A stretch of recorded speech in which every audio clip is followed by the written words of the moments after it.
আলিবাবার নাম শুনেছো? Alibaba, Alibaba এটা হচ্ছে একটা সেলস পোর্টাল, বিভিন্ন দ্রব্য তারা বিক্রি করে আলিবাবা।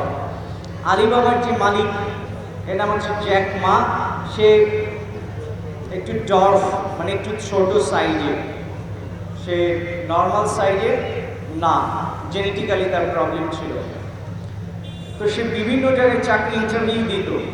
সে 41 বার ইন্টারভিউ দিয়েছে, কিন্তু যেহেতু সে দেখতে একটু ছোট এবং কোনো কারণে তার চাকরিগুলো হয়নি।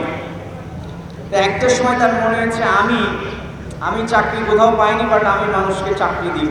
তো বন্ধু বান্ধব যারা আছে, ফ্যামিলি মেম্বার, এরা সবাই হাসতো, ও নিজেই চাকরি পায় না, ও কীভাবে মানুষকে চাকরি দিবে।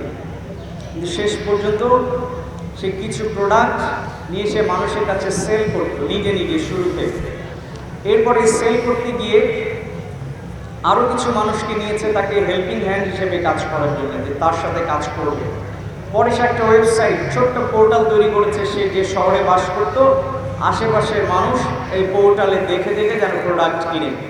আজকে আলিবাবার সারা বিশ্বে প্রোডাক্ট সেল করছে। আমাদের অনেক আর্থিক প্রবলেম থাকবে, সামাজিক নানা ধরনের সমস্যা থাকবে, এবং তোমাদের যে বয়স, যারা 9-10-এ পড়ো, তাদের অ্যাড্রেনালিন সিক্রেশন অনেক বেশি থাকে, অনেক আবেগী থাকো তোমরা, অনেক ইমোশন কাজ করে তোমাদের। এই বয়সটাতে নিজেকে কন্ট্রোল করে উপরে নিয়ে যাওয়া সবচেয়ে কঠিন কাজ। কিন্তু যারা মিস করবে, তারা সমাজের অন্য সাধারণ মানুষজন ছোটোখাটো ব্যবসা কিংবা ছোটোখাটো সমাজে যে কাজগুলো রয়েছে, সেই কাজগুলো করে জীবিকা নির্বাহ করবে। আর যারা এই সময়টা কাজে লাগাতে পারবে, তারা নাসাতে চাকরি করবে, চাঁদে চলে যাবে, তাই না? এখন তোমাদের যেটা করতে হবে, আমি এই গল্প অনেক স্কুলে দিয়েছি, তোমাদেরকেও দিই। তোমরা তো